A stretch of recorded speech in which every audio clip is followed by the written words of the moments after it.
So இப்போ அவர் எடுத்துருக்கிற பாத்து இருக்குல்ல, நிறைய மேடைகள் இருக்கும், நிறைய இதெல்லாம் போய்கிட்டு இருக்கு. ஸோ அந்த பாத்து பார்க்கும்போது உங்களுக்கு எப்படி இருக்கு? இல்லை, எனக்கு வந்து அவர் சர்க்கார் படம் பார்க்குற மாதிரி தான் இருக்கு எனக்கு ஆக்சுவலாக. ஏன்னா அவ்வளோ விஷயங்கள் படித்து அவ்வளோ விஷயங்கள் அவர் வந்து மனசில் வச்சு அவர் ஒன்று பேசுகிறாருல. ஸோ அது பேசும்போது உண்மையாக தான் பேசுகிறாரு. ஸோ அதுலேயே வந்து தெரியுது ஏதோ ஒன்று பண்ண போகிறாரு, ஆனால் நிச்சயமாக பண்ணுவாருன்னு தான்.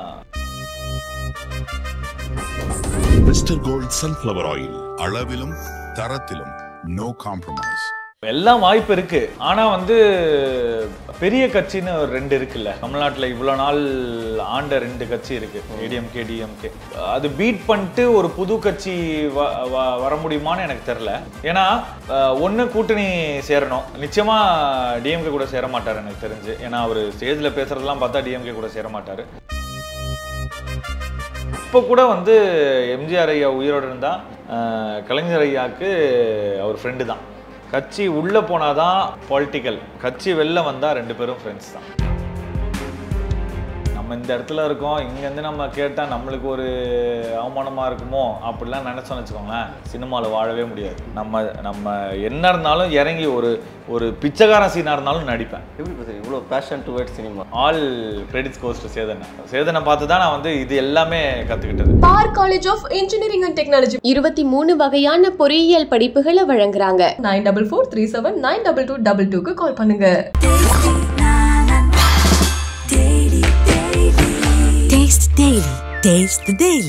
இப்போ எம்ஜிஆர் சார் பற்றி நம்ம அப்படியே பேச வரல, அதனால வந்து அடுத்து பொலிட்டிக்கல் விஷயத்துக்குள்ளே போகலாம். ஸோ இப்போ அதே மாதிரி சினிமாவிலேருந்து உச்சத்துக்கு பெற்று மறுபடியும் பொலிட்டிக்ஸ் உள்ள வரணும் அப்படின்னு வந்திருக்கிறார்கள் தான் விஜய் சார். ஓகேங்களா? ஸோ அது உங்களுக்கு பார்க்க ஃபர்ஸ்ட் நான் அதுலேருந்து ஆரம்பிக்கும், அது உங்களுக்கு பார்க்கும்போது எப்படி இருக்குது? இல்லை, அதுதான், யார் வேணாலும் வந்து பாலிடிக்ஸில் வரலாம். இவர் வரக்கூடாது, இவர் வரணும்லாம் கிடையாது. யாருக்கு திறமை இருக்கோ, யாருக்கு இன்ட்ரெஸ்ட் இருக்கோ, யாருக்கு மக்களுக்கு நல்லது பண்ணணும்னு இருக்கோ எல்லாருமே வரலாம். ஓகேண்ணே. ஸோ இப்போ அவர் எடுத்துருக்கிற பாத்து இருக்குல்ல, நிறைய மேடைகள் இருக்கும், நிறைய இதெல்லாம் போய்கிட்டு இருக்கு. ஸோ அந்த பாத்து பார்க்கும்போது உங்களுக்கு எப்படி இருக்கு? இல்லை, எனக்கு வந்து அவர் சர்க்கார் படம் பார்க்குற மாதிரி தான் இருக்கு எனக்கு ஆக்சுவலாக. ஏன்னா அவ்வளோ விஷயங்கள் படித்து அவ்வளோ விஷயங்கள் அவர் வந்து மனசில் வச்சு அவர் ஒன்று பேசுகிறாருல. ஸோ அது பேசும்போது உண்மையாக தான் பேசுகிறாரு. ஸோ அது நம்மளுக்கே தெரியுது, அவரோட எக்ஸ்பிரஷன் அவரோட இதை வச்சு தெரிஞ்சிடும். ஸோ அதுலேயே வந்து தெரியுது ஏதோ ஒன்று பண்ண போகிறாரு, ஆனால் நிச்சயமாக பண்ணுவாருன்னு தான். சார், ஏன்னா எம்ஜிஆர் சார் வந்தாப்புல கன்கர் பண்ணிட்டு போயிட்டாப்புல எல்லா இடத்துலையுமே, அதனால காலத்தில் வச்சுட்டாப்புல. இப்போ டாக் என்னன்னா த்ரூ அவுட்டாக அடுத்து தளபதி தான் அந்தளவுக்கு ஒரு சிஎம் ரேஞ்சுக்கு வந்து எல்லாத்தையும் வந்து கண்ட்ரோல் பண்ணுற அளவுக்கு ஒரு பவர் இருக்கிறது வந்து தளபதிக்கு தான் அப்படின்னு வந்து இன்ஸ்டாகிராமில் சோசியல் மீடியாவில் நிறையா பார்க்க முடியுது. நீங்கள் அதுக்கு என்ன சொல்கிறீங்க? இல்லை, எல்லாம் வாய்ப்பு இருக்கு. ஆனால் வந்து பெரிய கட்சின்னு ஒரு 2 இருக்குல்ல தமிழ்நாட்டில், இவ்வளோ நாள் ஆண்ட 2 கட்சி இருக்கு, ஏடிஎம்கே டிஎம்கே. ஸோ அது பீட் பண்ணிட்டு ஒரு புது கட்சி வர முடியுமான்னு எனக்கு தெரில. சான்ஸ் இருந்தால் ஒரு மாற்றத்தை உண்டாக்கலாம், ஆனால் சான்ஸ் இருக்குமான்னு எனக்கு தெரில. ஏன்னா ஒன்று கூட்டணி சேரணும், நிச்சயமா டிஎம்கே கூட சேர மாட்டார் எனக்கு தெரிஞ்சு. ஏன்னா அவர் ஸ்டேஜில் பேசுறதெல்லாம் பார்த்தா டிஎம்கே கூட சேர மாட்டார், ஏடிஎம்கே கூட தான் சேருவார்னு நினைக்கிறேன். நம்மளுக்கு அப்படிலாம் கிடையாது, நம்மளுக்கு எல்லா கட்சியும் ஒரே கட்சி தான். கண்டிப்பாக. ஆனால் எம்ஜிஆர் சார் முதல்ல கூட்டணி வச்சுட்டு அதுக்கப்புறம் தானே. ஆமாம், ஃபர்ஸ்ட் டிஎம்கேல தான் இருந்தார். இப்போ கூட வந்து எம்ஜிஆர் ஐயா உயிரோடு இருந்தால் கலைஞர் ஐயாவுக்கு அவர் ஃப்ரெண்டு தான்.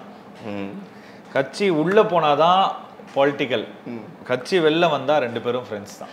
ஆமாம், அது நிறைய இடத்துல பார்த்துருக்குறோம். அந்த டயத்தில் அந்த பாண்டிங்லாம் ரொம்ப அழகாக இருக்கும். ஆமாம் ஆமாம், இப்போ தான் ரொம்ப இதுவாயிருச்சு. இப்போ வந்து நிறைய கட்சிக்குள்ளேயே நிறைய நடக்குது. ஸோ அதெல்லாம் பார்க்கும்போது என்ன, கட்சிக்குள்ளே என்ன சொந்தத்துக்குள்ளே அப்பா பையனுக்குள்ளே நிறைய. ஆமாம், ஸோ அதனால இப்போ வேற ஸ்டேஜ் இதெல்லாம். ஆமாம், ஸோ அந்த ஸ்டேஜ் மாதிரிலாம் வராது ஆக்சுவலாக. அந்த டயத்தில் அரசியலும் நான் அவ்வளோ தூரம் இருந்துச்சு, ப்ளஸ் சினிமாலையுமே பயங்கரமாக இருந்துச்சு. இப்போ Rajini sir fans, Kamal sir ஃபேன்ஸ்னா 2 பேரும் அந்த மாலை போட்டுக்கிறது, ஃப்ரெண்டியாக இருக்கிறது, அதுவும் பயங்கர. இப்போ கொஞ்சம் குறைஞ்சிருக்குன்னு நினைக்கிறேன் அது ஆக்சுவலாக. ஸோ அதனால இப்போ கொஞ்சம் ரசிகர்களுமே கொஞ்சம் புரிஞ்சுக்கிட்டாங்க. ஆமாம், இந்த ஓடிடி இதெல்லாம் வந்ததுக்கப்புறம் அதனால கொஞ்சம் ஃப்ரெண்ட்லி ஜோனாக ஆயிருக்காங்க அப்படின்னு சொல்லலாம். உங்களை பற்றி நான் ஃபஸ்ட் நல்லா கேட்க ஆசைப்பட்றேன். ஓகேங்களா? ராமண்ணா, ஓகேங்களா, ஜூனியர் எம்ஜிஆர். இதை தாண்டி ராமண்ணாவுக்கு ஒரு பேஷன் இருக்குது, அந்த பேஷனுக்காக ராமண்ணா ஓடிக்கிட்டு இருக்கிறாப்புல, ரொம்ப நாளாக ஓடிக்கிட்டு இருக்கப்போ எங்கள் எல்லாருக்குமே ராமண்ணா ரொம்ப நல்லாவே தெரியும் அப்படிங்கிறது தான். பட் கட் பண்ணால் ஏதாச்சும் ஒரு இடத்துல வந்து என்னடா நம்ம நினச்ச அந்த ஒரு ஸ்பாட்லைட் நம்மளுக்கு கிடைக்கலையே அப்படின்னு ராமன் நான் நினச்சிருக்கேன். இல்லை அப்படி நினச்சதே இல்லை. ஏன்னா இப்போ சேதனை எப்போ ஸ்டார்ட் பண்ணாரு, எம்ஜிஆர் ஐயா எப்போ ஸ்டார்ட் பண்ணாரு, ஒரு 40 ரேஞ்சில் தான் ஸ்டார்ட் பண்ணார். ஸோ அதனால் ஐ ஹாவ் இன்னும் எனக்கு ட்ரஸ்ட் இருக்குது. லைக் என்னன்னா வந்து எனக்கு வந்து இதுதான் பண்ணணும், ஹீரோவாக தான் பண்ணணும்லாம் கிடையாது. I want to do good Rolle's.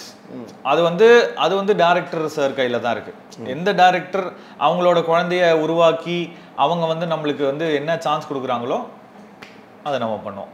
இப்போ கூட பாருங்க, நேற்று ஒரு நியூஸ் பார்த்தேன், நிதிலன் சார் வந்து ரஜினி சார் வச்சு பண்ண போறாருன்னு. போய் பேசணும் தான் ஆசை, போய் பேசணும், அவர்கிட்ட கேட்கணும், சார் ஏதாவது ஒரு கேரக்டர் இருந்தால் சொல்லுங்க சார், நல்ல கேரக்டர் இருந்தால் சொல்லுங்க சார், பண்றேன் சார் அப்படின்னு சொல்லணும். சொல்லுவேன். ஓகே, எனக்கு ராமன் பார்க்கும்போது பயங்கர பாசிட்டிவான ஒரு ஆரா ஸ்ப்ரெட் ஆகுது உள்ள வந்ததுல இருந்து. Always I am positive. Negative வந்தாலே அப்படியே ஓடுருவான் சைடு. ஓகே, எனக்கு அதுதான் ஆச்சரியமா இருக்கு. இப்போ நீங்கள் சொல்லும் போது சொல்றீங்க நிதிலன் சார் வந்து எடுக்க போறாப்ல, நான் இப்போ உடனே கால் பண்ணி பேசணும், அது ரொம்ப ஓப்பனாக சொல்றீங்க. ஆனால் இல்ல சான்ஸ் கேட்கறது தப்பு இல்லையே. நம்மளுக்கு நம்ம எங்க இருந்தாலுமே நம்ம சான்ஸ் கேட்டாதான் நம்மளுக்கு வந்து கிடைக்கும். நம்மளை பத்தி ஞாபகம் இருக்கணும் அப்படின்னா நம்ம ஃபோன் பண்ணி அவங்களுக்கு ஞாபகப்படுத்தணும். நம்ம இருக்கோமா இல்லையா என்ன பண்றோம்னு அவங்களுக்கு தெரியாதுல்ல. ஸோ அதனால நம்ம வெக்கப்பட்டு ஐயோ நம்ம இந்த இடத்துல இருக்கோம், இங்கேருந்து நம்ம கேட்டால் நம்மளுக்கு ஒரு அவமானமாக இருக்குமோ அப்படிலாம் நினச்சோன்னு வச்சுக்கோங்களேன், சினிமாவில் வாழவே முடியாது. நம்ம என்ன இருந்தாலும் இறங்கி ஒரு பிச்சைக்காரன் சீனாக இருந்தாலும் நடிப்பேன், என்ன சீனாக இருந்தாலும் நடிப்பேன் நான். ஓகே, எப்படி பேசுறீங்க இவ்வளோ பேஷன் டுவர்ட்ஸ் சினிமா? சேதனை, ஆல் கிரெடிட்ஸ் கோஸ் டு சேதனை. ஓகே, சேதனை பார்த்து தான் நான் வந்து இது எல்லாமே கற்றுக்கிட்டது. என்ன கேரக்டராக இருந்தாலும் பண்ணணும், என்ன டைரக்டர் சொல்கிறாரோ அதை வந்து கொஞ்சம் மெஸ்மரைஸ் பண்ணி நிறைய பண்ணணும், அது எல்லாமே. ஏன்னா அவர் தான் நிறைய கற்றுக் கொடுத்தாரு எனக்கு. ஏன்னா அவர் கூட ஷூட்டிங் ஸ்பாட் போயிடுவேன், அவர் கற்றுக் கொடுப்பாரு, அவர் திருப்பி என்ன அதை பேச வைப்பார்.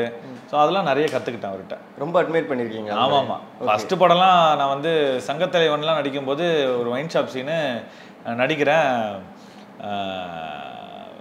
வெற்றிமாறன் சார் அசோசியேட், அவர் தான் டேரக்டரு, மணிமாறன் சார். ஓகே, அவர் சார் நீ என்ன விஜய் சேதுபதி மாதிரியே பண்ற அப்படின்னாரு. என்ன சார் சொல்றீங்க அப்படின்னு. நீ அவர் கூட இருந்து நீ அவர் கூடயே அவர் மாதிரியே பண்ற அப்படின்னு. அப்புறம் நான் அண்ணனுக்கு கால் பண்ணேன், டேய் கொஞ்ச நாள் விலகிடுறா அப்படின்னாரு. அதுக்கப்புறம் திருப்பி என்ன மாதிரி பண்ண ஆரம்பிச்சேன். ஸோ அப்படியே கொஞ்சம் இம்ப்ரூவ் ஆகி அந்த சீனுக்கு ஏற்ற மாதிரி என்னெல்லாம் பண்ணணுமோ அதெல்லாம் பண்ணேன். ஓகே, சேதன்கிட்ட இப்போ பேசுறது உண்டா? ஆல்வேஸ் பேசுவேன். கடைசியா பையன் நடிச்ச படத்துக்கு ஏதாச்சும் பார்த்துட்டு சொன்னீங்களா நீங்க? இல்ல, நான் சூர்யாக்கே கால் பண்ணி சொன்னேன் நான். ஓகே, ஆமா, சூர்யா வந்து நான் சின்ன வயசுல இருந்து பார்த்துட்டு இருக்கேன். ஸோ அதனால சூர்யாக்கே கால் பண்ணேன், ஆல் தி பெஸ்டா, சூப்பரா பண்ணிருக்க அப்படின்னு. பட் ஆனால் பயங்கர ஹேட்ரேட் வருது. நானும் அவரை எடுத்திருந்தேன், சூர்யா அவரை இன்டர்வியூ எடுத்திருந்தேன். பட் இந்த வயசுல இவ்வளோ ஹேட்ரேட் அவருக்கு தேவையா அப்படிங்கிற ஒரு டாக் இருக்கு. அது எப்படி? இல்லை, அது அப்படிதான், ஒரு செலிபிரிட்டியோட பையன். ஸோ அவர் டைரக்டாக சினிமாவுக்கு வராரு அப்படின்ற போது எல்லாரும் என்ன நினைப்பாங்க, இவரோட சப்போர்ட்டில் தான் வராங்க, இவரோட இதில் தான் வராங்க, இவருக்கு பைசா இருக்குது அதனால அந்த இதில் பண்ணுறான்னு வரும். ஆனால் அப்படி கிடையாது. அவன் சூர்யா எப்பவுமே வந்து அவர் வந்து சின்ன வயசுலேருந்தே சொல்கிறேன், அவர் சின்ன வயசுலேயே ஷூட்டிங் நடிச்சிருப்பார்ல, அப்போவே டெடிகேஷன் நிறைய இருக்கும். ஓகே, அதே மாதிரி அவங்க அப்பா படத்துக்கு நாங்கள்லாம் போகும்போது ஓடி வந்து கீழேலாம் தியேட்டர் கீழே உட்காந்துலாம் பார்த்துருக்கான். ஸோ அதெல்லாம் நாங்கள் பார்த்துருக்கோம். ஸோ நிறைய பேருக்கு தெரியாதுல்ல. ஸோ அதனால் பொதுவாக அப்படி தோற்றம் அளிக்கும். ஆனால் வந்து அந்த மாதிரி கிடையாது. சூர்யா இஸ் வெரி குட், ஒரு நேச்சர்லேயே ஒரு வெரி குட். ஏன்னா அவங்க அம்மாவும் அப்பாவும் வளர்த்த விதம் அதை அப்படி. கண்டிப்பாக சார், நானுமே இன்டர்வியூ முடிச்சதுக்கப்புறம் பயங்கர ஜோயெல்லாம் பேசிட்டு வாங்கினேன், தேட்டருக்குலாம் வாங்கினேன் அப்படின்னு சொல்லிட்டு போனோம், ஜாலியாக பேசுவோம். ஆமாம், ஆனால் கட் பண்ணால் இங்கே வெளியில் மீடியாவில் போர்ட்ரேட் ஆகுது வந்து பபுள் கம் சாப்பிட்ருக்கிறாப்ல, தும்புரா பேசுகிறாப்ல, அந்த மாதிரி போர்ட்ரேட் ஆயிருக்கு. பபுள் கம் சாப்பிடக்கூடாதா? ஓகேண்ணே. ஸோ ராமண்ணா இருக்கிறாப்ல, இந்த சைடு ஜூனியர் எம்ஜிஆர் அப்படிங்கிற ஒரு டேக்லைன் இருக்கு. இந்த டேக்லைன் என்னைக்காச்சும் ராமண்ணா ப்ரெஷர் பண்ணியிருக்கா? இல்லை, ப்ரெஷர் பண்ணதில்லை. ஏன்னா சிலர் சொல்லுவாங்க, இப்போ ரீசெண்டாகவுமே நான் நிறையா கேள்விப்பட்டேன், ஏன்னா ராமண்ணாவா நிறைய பேருக்கு தெரியாது. ஆமாம், நான் இப்போ ட்ரிப்பு போகிறேன், இல்லை வந்து ஒரு ஹாலிடே போகிறேன் அப்படின்னாலும் தாய்லாண்ட்லேயும் சரி, இல்லை சிங்கப்பூர்லேயும் சரி, இல்லை மலேசியாலையும் சரி, ஜூனியர் எம்ஜிஆர் தான் சொல்லியிருக்காங்க. ஏன்னா நிறைய படங்களில் ஜூனியர் எம்ஜிஆர் ராமச்சந்திரன் தான் வரும். ப்ளஸ் வந்து யூடியூப் சேனல்ஸ் இந்த சமையல் இது அது எல்லாத்தையும் நிறைய பேர் பார்த்துருக்காங்க. இந்த தாத்தா கூட போட்டது, அப்புறம் நிக்கி கூட பண்ணது எல்லாமே. ஸோ அதனால நிறைய சமைக்கிற வீடியோஸ் நிறைய பார்க்குறாங்களா. ஸோ அதனால அது கொஞ்சம் காமெடியாக போகிறனால நிறைய பேர் பார்த்தனால ஜூனியர் எம்ஜிஆர் தானே நீங்கள் எம்ஜிஆரோட கிராண்ட்சன் தானே அப்படின்னு நிறைய பேர் ரெக்கக்னைஸ் பண்ணிருக்காங்க. ஸோ அதனால ராமண்ணன் யாருக்குமே தெரியாது. Okay, junior MGR. ஆமா, அதனால அந்த டேக். ஆனால் நான் படத்துல வெறும் ஜூனியர் எம்ஜிஆர் போட மாட்டேன். ஜூனியர் எம்ஜிஆர் ராமச்சந்திரன். ஏன்னா ராமச்சந்திரன்றது ஐயா வச்ச பேர். ஸோ அதனால அது எப்பவுமே கூட இருக்கும். கோல்டன் என்னைக்குமே. ஆமாம். சரி, அடுத்து நான் அடுத்த அண்ணன் என்னெல்லாம் பிளான் வச்சிருக்கிறாப்புல? அடுத்து அண்ணன் வந்து ஒரு 2 மலையாள படம் சைன் பண்ணியிருக்கேன். அஞ்சகப்போர்னு ஒரு படம். நான் விஷ்ணு உன்னிகிருஷ்ணன், பிபின் ஜார்ஜ் எல்லாம் சேர்ந்து ஒரு படம் பண்ணுறோம். ஐயப்பன் அவர் தான் டைரக்டர். ஸோ அது வந்து இன்னும் ஒரு மாதத்தில் பூஜை. ஸோ அப்படியே ஷூட் ஸ்டார்ட் ஆயிரும். ஸோ அதுக்கப்புறம் ஒரு 2-3 படம் பேசிகிட்டு இருக்கேன். ஸோ கடவுள் விட்ட வழி எது நல்லதாக அமையுதோ அந்த பாத்தில் அப்படியே போக வேண்டியது தான். கண்டிப்பாக நிறையா படங்களில் பார்க்கணும், நிறைய இன்டர்வியூ நான் உங்களை எடுக்கணும்னு. நிச்சயம். ஓகே, மலையாளத்தில் எடுத்து வர்றதுனால நான் உங்ககிட்ட கேட்குறேன். இந்த மலையாள ஃபிலிம்ஸ்லாம் இப்போ பயங்கர ஓப்பனிங்காக இருக்குது. நம்ம ஊரில் பயங்கர கிராண்ட் ஓப்பனிங்காக இருக்குது. ஃபீல் குட்டாக எடுக்கிறாங்கப்பா. அங்கே வந்து பெரிய பட்ஜெட்டும் செலவு பண்ண மாட்டேங்கிறாங்க, ப்ளஸ் எமோஷனில் பெருசாக கன்வே பண்ணுறாங்க அப்படின்னு. இல்லை, அதுதான் தப்பு. பட்ஜெட் செலவு பண்ணுறாங்க அவங்க. அப்படியா? நம்மளுக்கு பட்ஜெட் செலவு பண்ணாத மாதிரி தெரியுது. ஆனால் ஆர்டிஸ்ட்லாம் வந்து அவ்வளோ சேலரி பே பண்ணுறாங்க. அண்ட் ப்ரொடக்ஷன் காஸ்ட்லாம் ஹை தான். ஆனால் வந்து அவங்க நம்புறது வந்து ஆர்டிஸ்ட் மேலே இல்லை, கதை மேலே. கதைக்கு தகுந்த மாதிரி ஆர்டிஸ்ட்டை மோல்ட் பண்ணுறாங்க. அதுதான் மலையாள படத்தோட. ஏன்னா எல்லாமே ரியலிஸ்டிக்காக இருக்கும். ஃபைட்டுனா சரி இல்லை, எல்லாருமே வந்து ரியலிஸ்டிக்காக இருக்கும். ஸோ அதனால அது இப்போ கொஞ்சம் ட்ரெண்ட் ஆகிட்டு வருது தமிழ்நாட்டில் மலையாள படம் எல்லாமே. ஆமாம். ஸோ ரொம்ப அழகாக பேசுனீங்க. எனக்கும் இன்டர்வியூ எடுத்த மாதிரிலாம் இல்லை, ஏதோ ஒரு டீக்கெட்டில் உட்காந்து ஒரு அட்டி போட்ட மாதிரி. இல்லை, ஒரு டீ மட்டும் தான் மிஸ்ஸிங். பார்த்துக்கலாம். செம்ம ஜாலியாக ஒரு வைப்பாக ஒரு இன்டர்வியூ கூப்பிட்டு போயிட்டீங்க. ஸோ எங்களுக்காக நேரம் ஒதுக்கி ரொம்ப அழகாக பேசிட்டு போனீங்கன்னா நிறைய இன்டர்வியூ உங்களை எடுத்துக்கிட்டே இருக்கேன் நான். Thank you so much. Mister gold sunflower oil, அளவிலும் தரத்திலும் no compromise. For college of engineering and technology 23 வகையான பொறியியல் படிப்புகளை வழங்குறாங்க. 9443799222 கால் பண்ணுங்க.